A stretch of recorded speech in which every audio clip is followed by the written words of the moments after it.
To get a 1-1 draw with Partick Thistle on Saturday.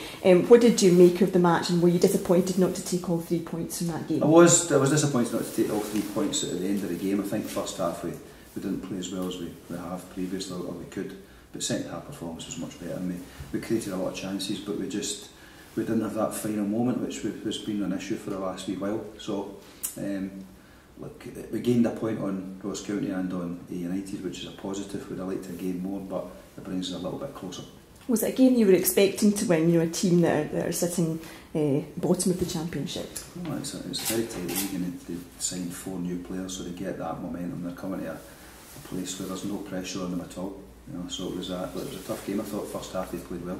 Very direct. Got up in the second goals, made it very difficult for us to play, and I see them picking up more points throughout the season. Aidan Nesbitt obviously joined the squad and made an immediate impression in the game against Partick.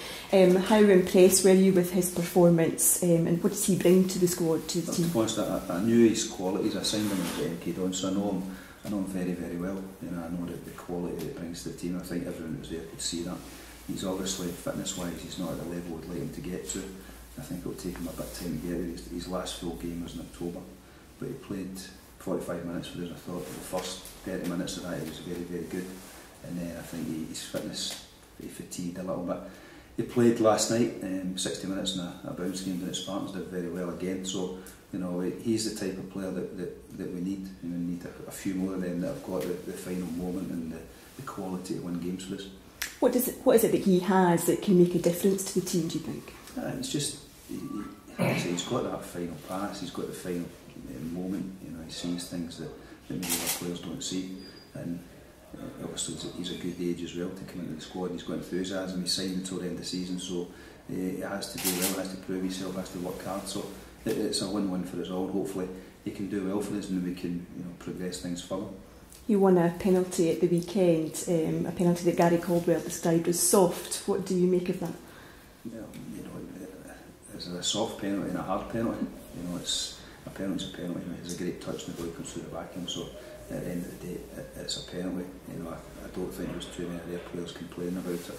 So I thought it was a great touch for the players, a fantastic ball on him, but a really good touch, and he drew the tackle. So I don't think anybody else had any qualms about it. You faced Dunfermline at Tannadice on Saturday. How tough a match will that be? Yeah, look, I watched the game, so they played very, very, very well. First half, second half, Arlo came back into it and obviously scored a last-minute equaliser. We know from experience that Arlo are a tough team to play against, and it's going to be a hard game. Like I've said for a long time, the Championship's a tough league. Everyone can beat everyone. You look at some of the results over the course of the weekend. Falkirk's result against Ayr, Morton beating Ross County as well. It's a tough league. You obviously mentioned Ross County, they're dropping points at the weekend. This will be an opportunity to close that gap even further. Yeah, it is, yeah, exactly. We just need to keep winning. That's it. I'll try to keep winning. I'll try to keep picking points up, and we'd like to win 3 points every week, but at times we just have to take the point and keep moving forward. And we do realise that the games are slowly dwindling. They're coming down. We've now played 20. We've not got that many left, but I still believe that if we can recruit well in this January window, then we've got a real possibility of pushing forward and overtaking these teams. Sitting third, 6 points off the top. Are you happy with how things are going at the moment? Are you on track? I'd like to improve the squad.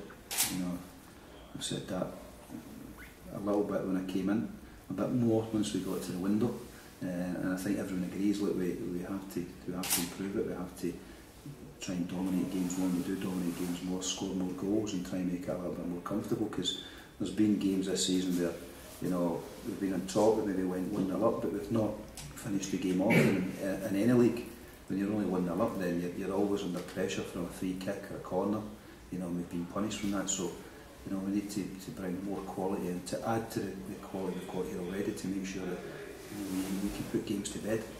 Is there any updates on January transfer news? Are you looking for particular types of players or players that can play in particular areas of the park? Yeah, look, there's specific types of players we're looking for in areas of the park as well. We know exactly what we want. Is the issue is, ideally when you go into the January window, you only bring 1 or 2 in, but we're looking at a bit more changes in that. We're looking at moving some out and moving some in, so it makes it difficult. And what you can't do is just go in gung-ho and, you know, two-footed and just take anything in that's on the market early.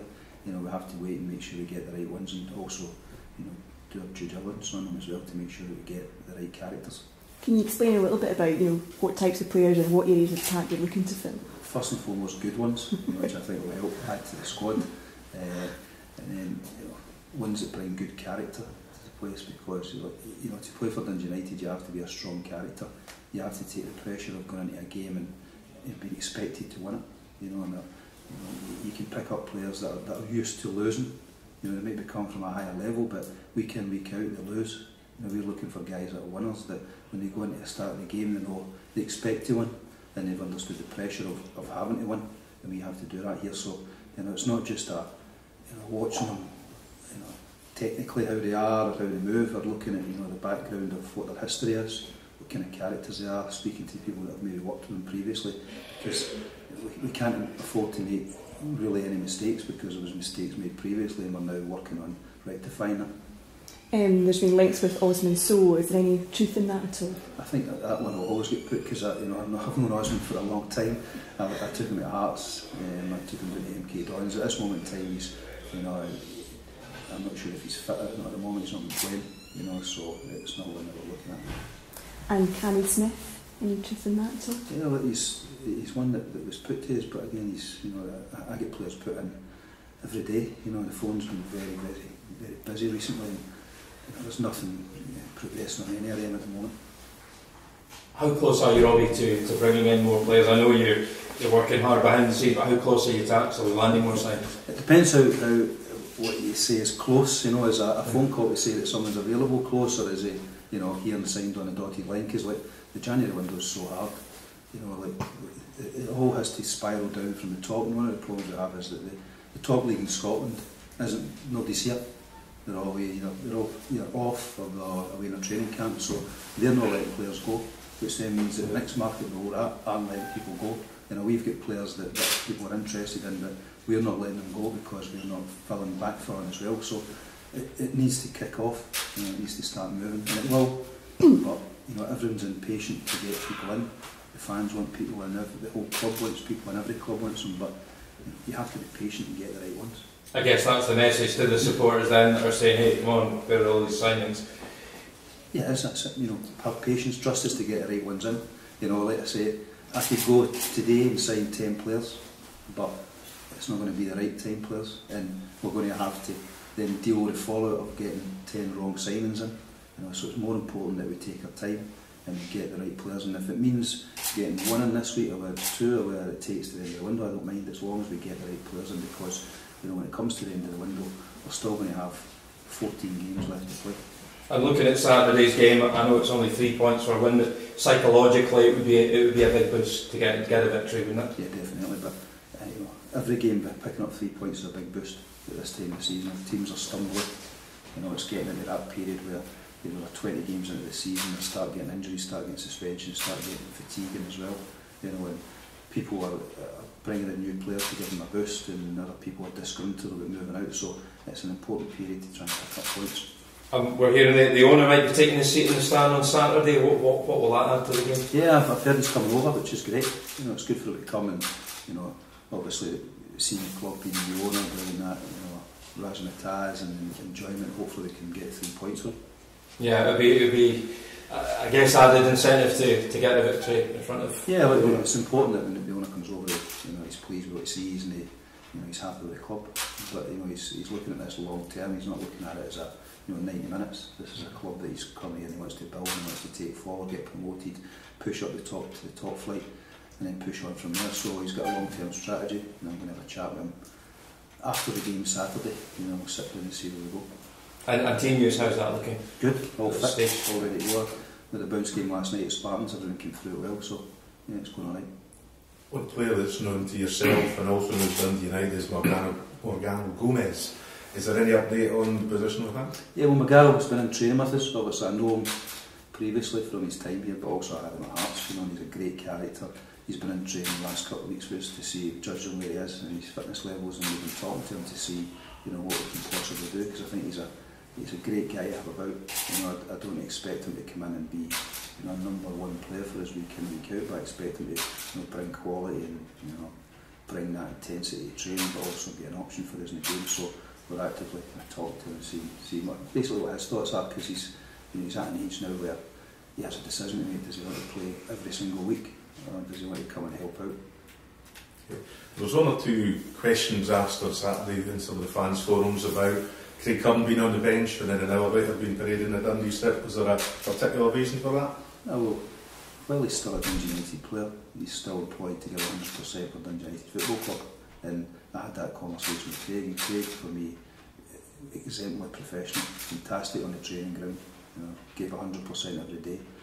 I spoke to him prior, we knew things were going on at Dundee, but I felt we needed him for the weekend, and I knew that if I had to call upon him, he would give 100% for the club, and we had an agreement on that, and I was happy with it, he was happy with it.